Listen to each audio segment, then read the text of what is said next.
धर आइए सुदामा इधर आइए सुदामा इधर आइए सुदामा इधर आइए सुदामा झूठा इधर आइए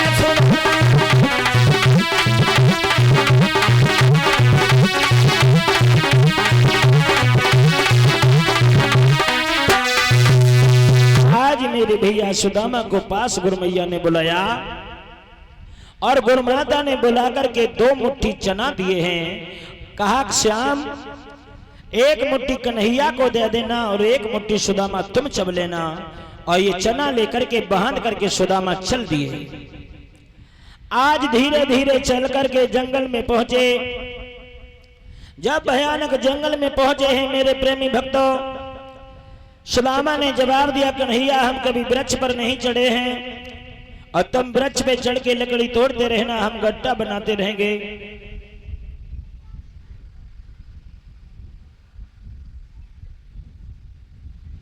आज मेरे प्रेमी भक्तों भगवान श्याम सुंदर वृक्ष पर चढ़ के लकड़ी तोड़ने लगे। पर क्या हुआ परीक्षित महाराज, कजोर रात महा को नहीं पानी पे पानी आने लगा। गुरुपति सेवा में प्रभु दातर तेरा तले से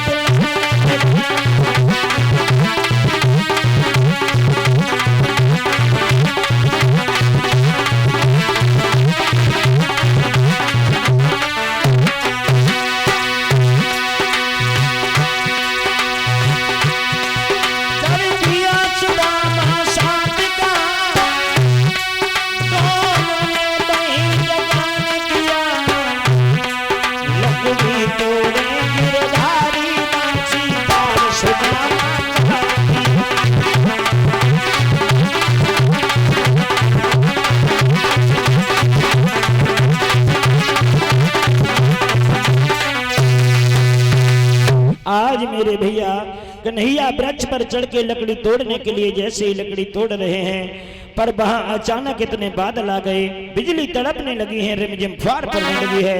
तो भगवान कन्हैया ने कहा सुदामा भैया देख तो काले कारे बेधरा सुदामा भैया गिरी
भगवान कन्हैया ने कहा सुदामा भैया कितनी ठंडी हवाएं चल रही हैं, रिमझिम फुहार पड़ रही है, ऐसा हाल क्या ये हमसे नहीं रह जाता है। सुदामा ने कहा दारी के वहीं पेड़ की डाली पकड़ के बैठ जा, नीचे गिर गो तो हड्डी को सुरमा बन जाएगा।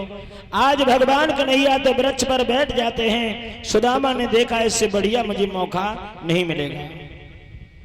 आज सुदामा जो चना लिए था वो पोटरी खोल ली और धीरे धीरे चावना प्रारंभ हो गए। जब चना चबने लगे हैं अपने हक के जैसे ही 1 मुट्ठी चना खा लिए, कन्हैया ने कुछ नहीं कहा। और जैसे ही सुदामा ने कन्हैया के हिस्सों के चना को प्रारंभ किया है, पहला ही चना उठाया, भगवान ने कहा भैया सावधान हो जा। अरे भैया तू ये क्या कर रहा है? अरे हमें मालूम पड़ रहा है तू कुछ खा रहा है, मुझे भी भूख सता रही, तेरे पास कछु हो तो एक मौका दे दे, मेरी भी भूखन से दम निकली जा रही है। सुदामा कहने लगे हम पे भैया कुछ नहीं है, जहां से तुम आए हो वहीं से हम आए, मेरे पास कोई वस्तु नहीं है। जवाब दिया झूठ न बोल भैया, कुछ न कुछ तो है। सुदामा कहने लगे भैया हमारे पास कुछ नहीं है, केवल कपटी बोला क्या रखा है, दांतन को सीधा सतावे।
सुदामा ने कहा भैया मेरे पास कोई वस्तु नहीं है, कितनी ठंडी हवाएं चल रही हैं, रिमझिम फुहार पड़ रही है, मेरे दांतों में दांत टकरा रहे हैं, दांतों की आवाज हो रही, मेरे पास कुछ नहीं है। भगवान कहने लगे भैया हमने पूछ ही लिया, कोई बात नहीं, नहीं है तो न मना कर दो। आज बोबी कन्हैया के हिस्सों के चना चबा गए हैं, आज जैसे ही पानी बंद हुआ लकड़ियों के गट्टा बनाए, एक तो कन्हैया ने रख लिया, एक सुदामा ने रख लिया। गुरमैया के पास लेके आए, लकड़ी रख दी। गुरमाता ने देखा तो सुदामा का चेहरा तो खिला है पर कन्हैया का चेहरा मुरझाया हुआ है। तो गुरमाता ने कहा कहो सुदामा तुम्हें जो हमने चना दिए थे वो कन्हैया को दिए या नहीं दिए हैं? भगवान आगे बढ़े, जवाब दिया मैया मुझे तो कुछ नहीं दिया, हमने कहा भी तो इसने मना कर दिया। सुदामा गर्दन झुका के खड़े हो गए, दृष्टि जमीन पर डाल ली है। आज मैया ने समझाया सुदामा तूने अच्छा नहीं किया, तूने अपने भैया के साथ कपट किया। गुरु पिता मित्र से जो कपट करता है शायद उसे तुझे पता नहीं है, उसे गरीबी ओढ़नी पड़ती है। वैसे आज कुछ शास्त्री लोग कह देते हैं कि कन्हैया ने मन ही मन में श्राप दे दिया। तो हम आप लोगों से पूछते हैं भगवान कभी अपने भक्त को श्राप दे सकता है? यदि भगवान श्राप देगा तो कोई इनकी पूजा नहीं करेगा। भगवान तो वरदान देता है। धिक्कार है ऐसे शास्त्रियों को, कभी ग्रंथ पढ़ा नहीं। पहले तो भागवत पुराण में, श्रीमद् भागवत महापुराण में सुदामा की कथा ही नहीं लिखी। व्यास जी ने भगवान सुदामा के मित्र की कथा नहीं लिखी, केवल एक श्लोक लिखा। एक विप्र हैं जिनका नाम है सुदामा, जिनकी मित्रता थी केवल, पर गोविंद दास विनीत जी ने राधे श्याम भागवत में विस्तार कर दिया। मेरे भैया भगवान कभी श्राप नहीं दे सकते हैं। अर्थात ऐसे कौन माता पिता हैं जो अपनी संतान को श्राप दे देंगे? कोई दे सकता है? तो श्राप तो नहीं दिया, पर मेरे भैया हम बता रहे हैं श्राप किसने दिया।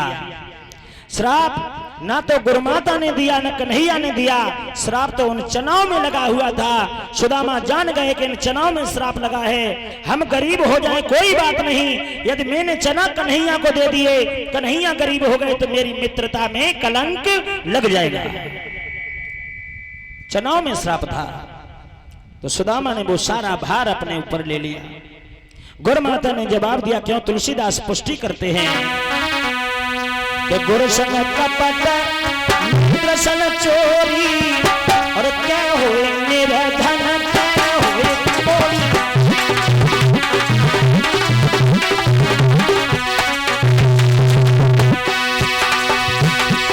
गुरु संग कपट मित्र सन। गोस्वामी जी कहते हैं गुरु मैया ने केवल समझाया, गुरु संग कपट मित्र सन चोरी, और क्या